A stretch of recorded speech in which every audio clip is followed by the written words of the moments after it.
बड़ी खबर पंजाब को भी लेकर, वहां पर भी गठबंधन में टूट के आसार दिखाई दे रहे हैं, क्योंकि पश्चिम बंगाल में जिस तरीके से ममता बनर्जी ने ऐलान कर दिया है अकेले चुनाव लड़ने का, विपक्षी गठबंधन को पंजाब में भी झटका लगने के आसार दिखाई देने शुरू हो गए।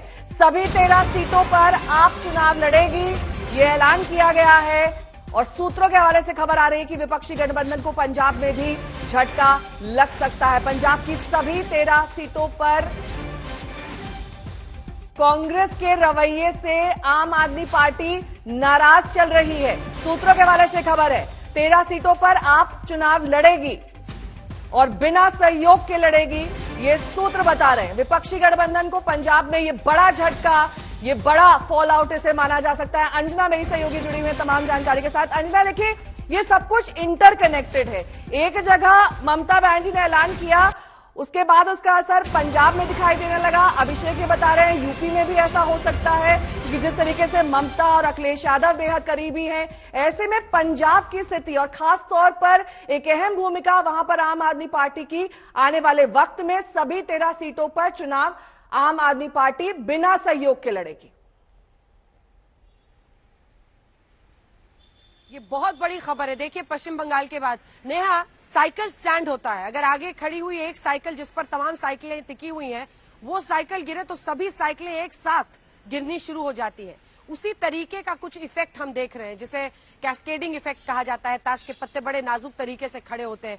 ममता बनर्जी का एक कद है और लगता है उनके ये कहने के बाद कि पश्चिम बंगाल में हम अकेले चुनाव लड़ रहे हैं, कई और क्षेत्रीय नेताओं को शायद ये दम और बल मिले कि वो अपनी अपनी जगह पर खड़े होकर ये कहें कि हम अपने राज्य में बड़े हैं, हमारी ताकत यहाँ ज्यादा है, हमारी जीतने की क्षमता, प्रोबेबिलिटी, विनेबिलिटी ज्यादा है, हम अपने दम पर चुनाव लड़ेंगे। और यही पश्चिम बंगाल में अगर उन्होंने शुरू कर दिया है तो जैसा अभिषेक भी कह रहे थे, ऐसा यूपी में भी हो सकता है और ऐसा ही आपने पंजाब से खबर देख ही ली।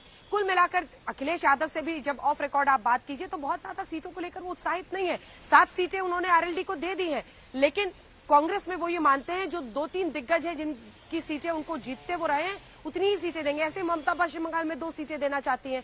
तो ये एक शायद शुरुआत होगी जिसको कैस्केडिंग इफेक्ट कहा जाता है। साइकिल स्टैंड में और भी साइकिलें फिर ढह सकती हैं, जिनको उठाना संभालना पूरे गठबंधन के लिए मुश्किल होगा। और वही आवाज अब आप देख रहे हैं, क्योंकि यहाँ पर भी आम आदमी पार्टी को देखिए, यहाँ दिल्ली में भी उसी तरह की स्थिति है, जहां पर के सातों की सातों सीट बीजेपी ने पिछली बार जीती थी। नंबर 2 पर ज्यादा सीटों पर आम आदमी पार्टी थी, इसलिए वो लड़ाई एक अलग चलती है। पंजाब में भी यही होना था। पंजाब में जिस तरह से कांग्रेस का सुपड़ा साफ हुआ है एक तरह से, वहां पर आम आदमी पार्टी कहाँ उनको सीटें देने वाली है। उनका मानना है कि अब यहाँ से हो गया सफाया, अब हम जीतेंगे। तो कांग्रेस की जो ये कोशिशें, हालांकि अगर आप देखें पिछली बार 52 सीटें आई थी, ऐसी स्थिति थी कि जो 10% आपको सीटें चाहिए जिसको आपको लीडर ऑफ ऑपोजिशन बने, वो भी कांग्रेस पार्टी 2019 में बनाने की स्थिति में नहीं थी। तो उनकी परफॉर्मेंस 2019 की जिस तरह की रही है, उसके बावजूद अगर आज वो बार्गेनिंग में चाहते हैं कि क्षेत्रीय दलों को दबाएं, तो वो दबने के लिए तैयार नहीं है। लेकिन ये भी देखना होगा कि लगभग एग्जैक्ट नंबर मुझे अभी नहीं याद आ रहा है, लेकिन 150 से 200 ऐसी सीटें थी जिस पर कांग्रेस पार्टी नंबर 2 पोजीशन पर आई थी 2019 के चुनाव में। तो जाहिर तौर पर वो उस नंबर को आगे करेंगे, क्योंकि उनको लगता है कि हम नंबर 2 पर थे तो हम ज्यादा सीटें जीत सकते हैं, हमको मौका दे, सारे जो क्षेत्रीय दल में वोट बढ़ जाता है वो सब हमें इकट्ठा मिलेगा। तो हमारे ठीक है, मैं लौटूंगी आपके पास। इस बीच आपके नेता सौरभ भारद्वाज क्या कुछ कह रहे हैं, सुनवा देते हैं।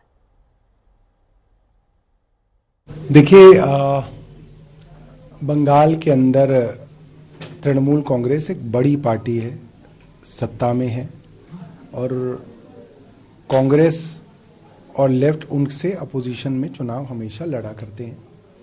इसलिए उनके लिए सीट शेयरिंग थोड़ा सा जो है कॉम्प्लिकेटेड रहेगा, और जो भी छोटे मोटे उनके बीच में मनमुटाव हैं वो हल कर दिए जाएंगे, क्योंकि मोटे तौर पे चाहे ममता बनर्जी हों चाहे राहुल गांधी हों, दोनों ही इंडिया ब्लॉक की सक्सेस के लिए कमिटेड हैं।